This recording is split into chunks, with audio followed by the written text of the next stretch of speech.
Hello students, good morning. I am Vatika Sinha. Welcome to Vatika English classes. आज मैं आप लोगों को क्लास 8th के इंग्लिश के second chapter children at work को बताऊंगी। मैंने chapter first how the camel got his hump पहले ही अपलोड कर दिया है अपने चैनल पे, आप उसे जरूर चेकआउट करें। आई होप आपके लिए वो यूजफुल रहेगा। मैंने आपके कन्वीनियंस के लिए प्लेलिस्ट बना दी है। मैं कोशिश करती हूँ कि मैं क्लास 8th, 10th, 12th, 9, 11 सभी चीज़ों को कवर करूँ ताकि आप लोगों के एग्ज़ाम में कोई प्रॉब्लम ना हो, कोई डिफ़िकल्टीज ना आए। और आप सभी लोग घर पर होंगे, स्कूल बंद है, ट्यूशन्स बंद हैं, तो ऑनलाइन क्लासेस आपके लिए काफ़ी हेल्पफुल हो सकते हैं। आइए स्टार्ट करते हैं। चिल्ड्रन एट वर्क, मैंने ग्रामर सेक्शन भी काफ़ी अपलोड किया है अपने चैनल पर, आप उसे ज़रूर चेकआउट करें। लेटर लिखना, आर्टिकल, एप्लीकेशन, नोटिस, इन सब के ऊपर मैंने वीडियोस डाले हुए हैं। आज स्टार्ट करते हैं चिल्ड्रन एट वर्क। चिल्ड्रन का मतलब होता है बच्चे, चाइल्ड का प्लूरल फॉर्म है। जैसे चाइल्ड एक सिंगुलर है, चिल्ड्रन प्लूरल होता है। कभी भी चाइल्ड का चाइल्ड्स या फिर चिल्ड्रंस नहीं होता। याद रखिएगा, सिंगुलर में इसे चाइल्ड और प्लूरल में इसे चिल्ड्रन कहते हैं। इसका मतलब होता है बहुत सारे बच्चे जो काम करते हैं, उनके बारे में ये बात बताई गई है। बिफोर यू रीड, पढ़ने से पहले एक ओवरव्यू देखते हैं। कोई भी चैप्टर का ओवरव्यू देता है ताकि आप लोग पूरे चैप्टर को कंक्लूड कर सकें कि वो कहना क्या चाहता है। There are many reasons why children have to work, ऐसे बहुत सारे रीजन्स होते हैं, कारण होते हैं जिसकी वजह बच्चे काम करते हैं, जिसकी वजह से बच्चे काम करते हैं, उन्हें काम करना पड़ता है। हैव टू का मतलब होता है काम करना पड़ता है। Some help their family make a livelihood, कुछ इसलिए करते हैं कि वो अपने परिवार, अपने फैमिली, पेरेंट्स को सपोर्ट कर सकें, उनके जीवन यापन में वो मदद कर सकें। Others who run away from unhappy homes need to support themselves, और कुछ बच्चे जो भाग जाते हैं अपने घर की स्थिति को देख के, वो नाखुश होते हैं और वो अंत में चाहते हैं कि अपने परिवार का सहारा बने। Children who have to work can't go to school and play like other children of their age. कुछ बच्चे ऐसे होते हैं जो काम के बोझ में दब जाते हैं, जो स्कूल नहीं जा पाते या फिर अन्य बच्चों की तरह वो खेल नहीं पाते जिस उम्र में तमाम बच्चे खेल रहे होते हैं। जैसे आप अभी क्लास 8th में होंगे, 6, 7 तक आप लोगों ने काफ़ी मस्ती की होगी। अब एक प्रेशर आया होगा पढ़ाई का, क्लास 8th है, सीनियर चले गए और पढ़ना पड़ेगा। तो उस समय भी अगर आप लोगों को खेलने की आज़ादी नहीं मिली होती, उस समय भी अगर आप लोगों को बाहर जाने की आज़ादी नहीं मिली होती। आजकल के बच्चे गैजेट्स में बहुत रहते हैं, मोबाइल, लैपटॉप्स, टीवी। पहले ऐसा नहीं था, पहले लोग बाहर खेलना पसंद करते थे, घूमना पसंद करते थे, शाम के समय वो निकलना पसंद करते थे। उस समय की ये बात बताई गई है कि बच्चों को खेलने की आज़ादी नहीं होती, स्कूल जाने की आज़ादी नहीं होती। तो वो क्या होता है जब बच्चों को काम करना पड़ता है। अगर आपके पेरेंट्स आप पे बोझ डालें कि आपको काम करना है, काम घर का नहीं, बाहर जाके करना है, अपने लाइफ स्टाइल में उसको इंक्लूड करना है, तब लाइफ में क्या क्या चेंजेस आते हैं उनके बारे में है। Velu, an 11-year-old boy runs away from home. Velu नाम का एक लड़का है जो कि 11 वर्ष का है, वो अपने घर से भाग जाता है। He wanders around for hours before getting on a train to Chennai without a ticket. वो भटकता है, wander का मतलब होता है भटकना। लगभग 1 घंटे तक इधर उधर वो भटकता है। Before getting on a train to Chennai, जब तक कि चेन्नई के लिए वो ट्रेन नहीं पकड़ लेता है तब तक, और वो भी बिना टिकट के, उसके पास टिकट भी नहीं होता है। Tired and hungry, he doesn't know where to go when a stranger at the station shouts a word of welcome. वो बिल्कुल थका हुआ है, भूखा है, उसे समझ नहीं आ रहा है कहाँ जाए। एक छोटा बच्चा 11 साल का है, वो मुश्किल से 5-6 में रहा होगा, मतलब उसकी एज के हिसाब से बता रही हूँ। उसे समझ नहीं आ रहा है वो कहाँ जाए। एक अनजान व्यक्ति उससे आके कहता है, जोर से चिल्लाता है, एक वेलकम साउंड में, मतलब किसी को बुलाने के स्थिति में। देखते हैं आगे कहानी क्या मोड़ लाती है।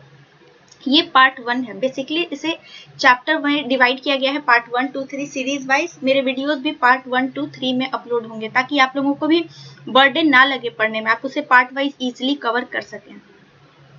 When the Kanyakumari Express pulled in at Chennai Central, it took Vellu some time to get off. जब कन्याकुमारी एक्सप्रेस, एक ट्रेन का नाम है, आगे चलती है, अपने आप को खींचती है आगे की ओर, चेन्नई सेंट्रल, चेन्नई में, वेल्लू को कुछ समय लग गया उस वहां से उतरने में, उस ट्रेन से उतरने में. When he finally stood on the platform, his legs felt wobbly as he was still on a moving train. जब वो ट्रेन से उतरा, कुछ समय तक प्लेटफॉर्म पे खड़ा हुआ, चेन्नई पर में वो जब ट्रेन से उतरा, ट्रेन के नाम याद रखिएगा कन्याकुमारी एक्सप्रेस, जब वो उतरा तो उस उतरने के बाद प्लेटफॉर्म पे कुछ देर तक ऐसा लगा जैसे वो कहीं चल रहा. वॉबली का मतलब होता है कहीं चलना, पथ पर आगे बढ़ना, एक मोशन क्रिएट होना. कभी कभी होता है जब आप 24 आवर 36 आवर के जर्नी से आते हैं कहीं, तो आपको एक दिन तक लगता है कि आपके सिर घूम रहे हैं, आप ट्रेन में ही सफर कर रहे हो. वैसा ही उस लड़के को भी लग रहा था कि वो हिलते डुलते ट्रेन में बैठा हुआ है. ओए, out of the way, a porter went by with a loaded trolley. Vellu jumped aside. एक वहां पर कोई गुजर रहा था साइड से, वैसे उसने आवाज दी, जो कि ट्रॉली लिए हुए था. वेल्लू किनारे हो गया, वेल्लू एकदम अलग हो गया. He sat on a bench on the platform, putting his small bundle down. वेल्लू जो था वो प्लेटफॉर्म के बेंच पर बैठ गया. प्लेटफॉर्म पे जो बेंच बना होता है, चेयर्स होते हैं, वहां पर बैठ गया. Putting his small bundle down. और अपने जो वो बंडल लेके घूम रहा था, जो भी वो अपने सामान लिए हुए था, उसे नीचे रख दिया. In all his 11 years, he had never seen so many people except once a year at the fair in his village. वो अपने अभी तक के जिंदगी में, अभी तो उम्र ही क्या थी, अभी तो 11 वर्ष का वो लड़का था, लेकिन वो सोचता है कि अब तक उसने इतने क्राउड को एक साथ नहीं देखा था, मतलब इतने सारे भीड़ को एक साथ नहीं देखा था एक बार के सिवा. एक्सेप्ट का मतलब होता है एक बार, एक्सेप्ट का मतलब होता है एक बार के सिवा उसने कभी भीड़ नहीं देखी थी. और वो कब देखी थी? जब वो अपने गांव में एक मेले में गया था. फेयर का मतलब याद रखिएगा मेला, फेयर का मतलब होता है मेला. तो वो जो एक बार मेले में गया था, उसके अलावा आज तक कभी भीड़ नहीं देखी थी. People walked by bumping into him with their suitcases. लोग एक जगह से दूसरे जगह जा रहे थे और अपने अपने सूटकेस इधर उधर खींच रहे थे. A voice announced something on A loud speaker. Near him a group of people sat on their luggage looking at a TV hanging from the roof. The noise was terrible. तब तक एक आवाज आती है, यहाँ पर ध्यान दीजिएगा. A voice announced something on a loudspeaker. एक आवाज आती है. लाउड स्पीकर का मतलब होता है वो जो लगा रहता है जिसमें अनाउंसमेंट होता है, वहां से आवाज आती है. Near him a group of people. उसके पास ही कुछ लोग बैठे थे. ग्रुप ऑफ पीपल का मतलब कुछ लोग. Sat on their luggage. अपने ही लगेज पर बैठे हुए थे. Looking at a TV hanging from the roof.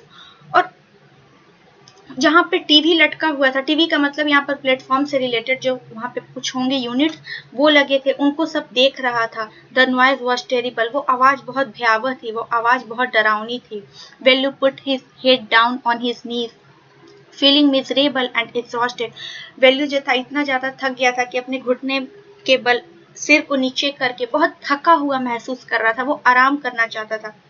Miserable का मतलब होता है एक काइंड ऑफ अनप्लीजेंट फीलिंग, मतलब एक उदासी भरा, दुख भरा मन उसका हो रहा था. एग्जॉस्टेड का मतलब होता है बहुत ज्यादा उब जाना. He had run away from his village 2 days ago. वो अपने गांव से लगभग 2 दिन पहले भागा था. For 2 days he had eaten nothing but some peanuts and a piece of jaggery. और वो 2 दिनों से कुछ नहीं खाया था, बस उसने कुछ पीनट्स, मूंगफली, और जैगरी मतलब गुड़. याद रखिएगा, पीनट्स मतलब होता है मूंगफली और जैगरी मतलब होता है गुड़. बस उसने वही खाए थे और उसने कुछ नहीं खाए थे. इट मीन्स कि वो 2 दिन से बिल्कुल भूखा था. In his bundle he carried a shirt, a towel and A comb. और वो बंडल जिससे मैंने बताया कि वो नीचे रखा था, उसमें एक शर्ट थे, एक टॉवेल था और एक कंघी उसने रखी थी. He had walked for most of the first day to Kannur and then got on train to Chennai. वो फर्स्ट डे कानूर गया था और सेकेंड कोई जगह का नाम है, और उसके बाद वो चेन्नई के लिए ट्रेन पकड़ा था. Vellu had no money for a ticket, but luckily the ticket collector didn't come to the unreserved compartment. वेल्लू के पास टिकट नहीं था, लेकिन सौभाग्य की बात थी कि कोई भी टिकट काउंटर कलेक्टर चेक करने, टीसी चेक करने अनरिजर्व्ड कंपार्टमेंट में नहीं आया था. रिजर्व कंपार्टमेंट में गए होंगे, लेकिन टीसी अनरिजर्व कंपार्टमेंट में नहीं आए। He had tried to sleep on the floor near the door, वो दरवाजे के पास सोने की कोशिश कर रहा था। A group of man next to him had played cards and shouted all night, उसके बाजू में, उसके पास में जो आदमी बैठे थे, जस्ट नेक्स्ट मतलब जस्ट बगल में, वो पूरी रात हल्ला कर रहे थे और वो लोग कार्ड्स खेल रहे थे। Eh what new to town eh called out a rough voice, एक बहुत ही रफ वॉइस, बेतुकी आवाज जिसको कहते हैं, अलग टोन में बोलना, उस तरह से कुछ आवाज आती है। Value open it his eyes, value अपनी आंखें खोलता है। There were a lot of people standing around but nobody was looking at him.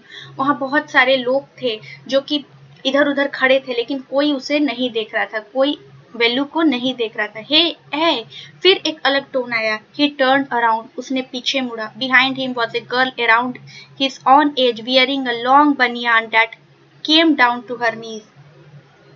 फिर वेल्यू को अचानक एक आवाज आती है, तो वेल्यू घूमता है तो देखता है कि महज लगभग उसी के उम्र की 10 से 11 साल की एक लड़की है जिसने बनियान पहना है। उसके कपड़े जो थे वो घुटने तक के थे और बाल बहुत स्टिफ थे। स्टिफ का मतलब कड़े, जो कड़े बाल हो जाते हैं, जैसे कितने दिन से कॉम्ब नहीं किया हो उस टाइप से, और ब्राउनिश भूरे बाल थे। And she had a huge sack on one shoulder, और उसके कंधे पर उसने एक सैक लिया था। सैक का मतलब होता है थैला या बोरा का बना हुआ जो थैला होता है जिसमें कुछ सामान होते हैं, उस तरह का कुछ लिया हुआ था। She was picking up dirty plastic cups from the floor and stuffing them.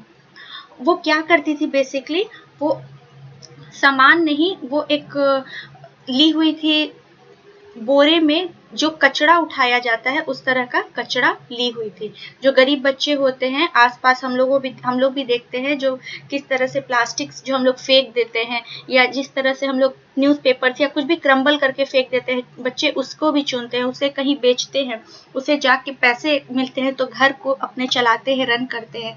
Basically ये चाइल्ड लेबर है एक तरह से। ये बहुत दुर्भाग्य की बात है कि हमारे सोसाइटी में बच्चों को ऐसा काम करना पड़ता है जो कि अच्छे घर के लोग खुद करने में कतराते हैं, वो खुद नहीं करते और वो काम अंततः बच्चे करते हैं। इसीलिए इधर उधर कूड़ा ना फेंकें। Why is she calling me? Thought Velu, and why is a girl wearing a banyan? वो सोचता है कि ये लड़की ऐसे कपड़े क्यों पहनी है। No need to stare stupidly. What's your name? वो पूछता है कि तुम्हारा नाम क्या है। पूछती है value, मटर्ड value looking away. Value उधर देखते हुए बोलता है कि मेरा नाम वेल्यू है। मटर्ड का मतलब होता है धीरे से। So mister Vellu said the girl looking at his bundle, run away from home. वो बोलती है सो मिस्टर वेल्यू, क्या तुम घर से भागे हो? वेल्यू डिडंट आंसर, वेल्यू कुछ नहीं बोलता है। He didn't want to tell some strange girl what he had done. He had run away because he couldn't stand his father beating him for one more day. His father would snatch away all the money Value and his sisters earned, spent it on drink. Value कुछ नहीं बताना चाहता है और ना ही वो बताना चाहता है कि वो क्यों भागा। और मेन रीजन उसके भागने का था कि उसके पिताजी ने उसे सारे पैसे छीन लिए थे। जो वो पैसे और उसकी बहन कमा के लाते थे उससे छीन लिए थे, और वो क्या करते थे, उस पैसे का शराब पी जाते थे या कुछ ड्रिंक करते थे। Don't think I don't know, this place is full of children like you, so what are you going to do here, become rich. तुम ऐसा मत सोचो कि तुम मुझे नहीं बताओगे, मुझे सब पता है। ये लड़कों से भरा हुआ एरिया है जो कि यहाँ ऐसे ही काम करने आते हैं। अमीर बनना चाहते हो? She sat down next to him. वो उसके पास में बैठ जाती है। Value shifted away slightly. Value धीरे से वहाँ से खिसक जाता है। He felt hunger pinching him and pressed his stomach with a grimace. Hungry? asked the girl. वो लड़की पूछती है, hungry? भूखे हो? You won't get food by sitting here gloomily, making faces. I can find some if you want. तुम्हें यहाँ मुंह बनाने से और ऐसे बैठने से कुछ नहीं मिलेगा। अगर तुम कहो तो मैं तुम्हारे लिए कुछ इंतजाम करूँ। She picked up her sack and started to walk away. Value stayed on the bench. What should he do? Should he follow this girl? Where was he going to take him? She was disappearing into the crowd, so he had to make up his mind quickly. वो सोचता है कि ये क्या इंतजाम करेगी, फिर सोचता है कि क्या इसके पीछे मुझे जाना चाहिए, क्या मुझे खाना मिल सकता है, यही सब सोचती है। फिर वो सोचता है कि अगर नहीं गया तो वो तो इतने भीड़ में कहीं गायब हो जाएगी। वो अपने आप को तैयार करता है। ऑल राइट ही डिसाइडेड, वो सोचता है हाँ ठीक है। Anyway I have no idea where to go, लेकिन मुझे कोई आइडिया नहीं है कि मैं कहाँ जाऊँ। He jumped up and ran after her, वो कूद जाता है और उसके पीछे पीछे जाने लगता है। रन आफ्टर का सेकेंड फॉर्म है ran after. Run ran run, run after का मतलब पीछे जाना। She wasn't even looking back to see where he was, she wasn't even looking back to see where he was, उस लड़की ने पीछे मुड़ के देखना भी जरूरी नहीं समझा कि वो एक्चुअली में है कहाँ। इट मीन्स कि वो भी आगे बढ़ जाती है और वो लड़का सोचता है कि अगर मैं अभी इसके पास नहीं गया तो वो निकल जाएगी, तो इतने भीड़ में मैं किसके पास जाऊंगा, तो वो उसका पीछा करने, इट मीन्स उसके पीछे जाने की कोशिश करता है। ये पार्ट 1 था। पार्ट 2 जल्द ही वीडियो चैनल पर अपलोड हो जाएंगे। अगर मेरा वीडियो पसंद आता है then do not forget to hit the like button, subscribe to my channel and comment down below. I will meet you in my next class. Till then घर पर रहिए, सुरक्षित रहिए. Thank you so much.